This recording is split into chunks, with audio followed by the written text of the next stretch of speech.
Hi guys, welcome to my channel. If you're new here, hello, hi. On this channel we talk about healing from toxicity, and I'm about to answer some of your dilemmas. So let me get into this one, and if you want to hear my opinion, please stay tuned. Hi Laurie, I need some advice and I feel stuck. I'm a 32-year-old woman and I've been married to my husband for 4 years. We don't have any children, and lately I've come to realise something heartbreaking. My husband doesn't love me anymore, and if I'm honest with myself, I'm not sure he ever really did. In the beginning I thought we had a strong connection, but over time it has become clear that he is distant and uninterested. We barely talk and there's no affection between us. I've tried to address this with him several times, but he always brushes it off or changes the subject. I feel lonely and unloved in my own marriage, which is incredibly painful. The problem is I come from a traditional family that values marriage highly. Divorce is seen as a failure, and I'm terrified of how my family will react if I leave him.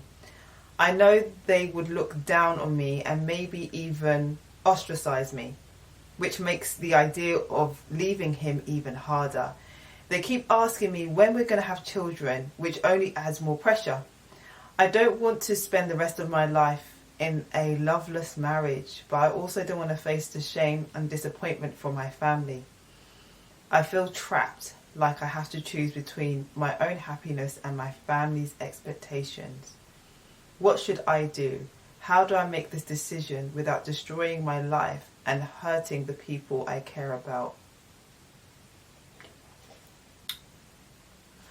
First of all, I want to say that you are not alone in this. In fact, I feel like a lot of women and men as well feel stuck in their marriages. Okay, let me be honest with you, because I want you to understand that this is just not advice. This is my experience. Before I got married, I bought my wedding dress. I bought my wedding dress and I had to go and get it fitted. The day that I got it fitted, I cried my eyes out. The reason why I cried was because I saw someone across from me who was getting her dress fitted, and she was smiling from ear to ear. She was over the moon. She was overjoyed. She was so intensely happy. And in that moment, I realized I was making the biggest mistake of my life, but I still went on to do it. To the point where even on my wedding day, and I had my dress on, and before we walked down the aisle, they were asking me some questions about the signing of the paper, and I just started crying. Literally about 3 minutes before I walked down the aisle. And I promise you, they were not tears of happiness. I felt like in my family, I kind of felt like I needed to do things the right way.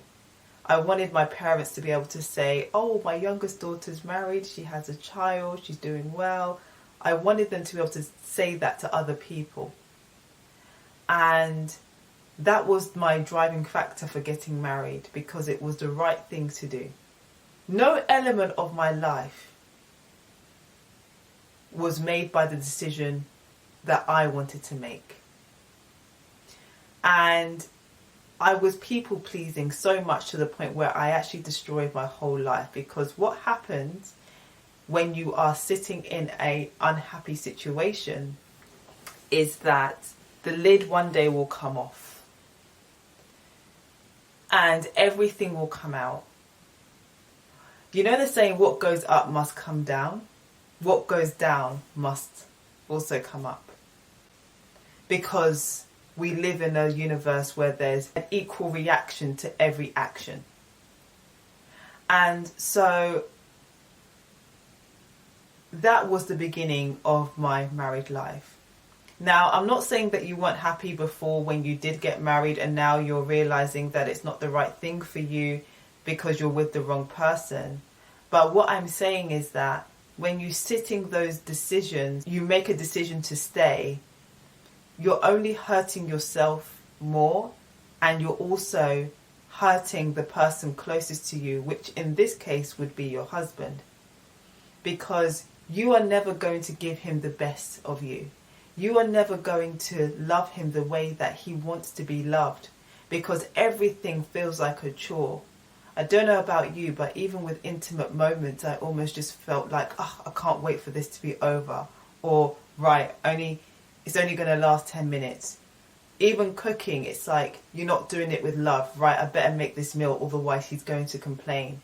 You're not doing it because you feel like you want to make your partner happy. You do it because it's your duty. And so when you think about the impact you will have on the other person when you're in a relationship you don't want to be in, it's very, very sad. Regardless of what people think or say about you, just know that when everyone goes to bed at night and they lay on their pillow, they're not thinking about you. They're thinking about their own problems. As much as I know that we have this perception of us that we need to keep up in society to be deemed as acceptable, just know that the majority of the time you're going to spend with yourself. And you're young enough to start all over again. If someone's not willing to change for you, then you shouldn't make adjustments to change for them to make yourself more unhappy just to accommodate them. That should never fly. But if that person is willing to go marriage counselling, and if there is an actual problem that you're dealing with, then that's a completely different scenario.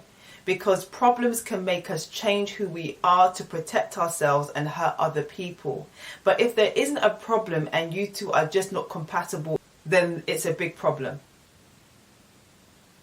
Because you can peel layers off to get to the truth. But if the truth is what you're struggling with in terms of the person that they are, then that's when you need to make a decision for yourself. I stayed in my marriage because I felt like I had to, and then I ended up running away. You see what I said? The lid will always come off. I ended up running away. Now everybody knew my entire business. I did it the worst way. And you have to think to yourself, if you had a child that was your age going through what you're going through currently, what would you advise them to do? Put up a facade just to make other people feel comfortable. Be yourself. Just to wrap this up, you need to ask yourself a few questions. Is this solvable? As in, can we go counselling and try and see if this marriage can be saved? The next thing is, if it can't be saved, then what is it that makes me truly happy outside of this person? Think about what really makes you happy, and whether that happiness can be achieved inside the marriage or outside of the marriage.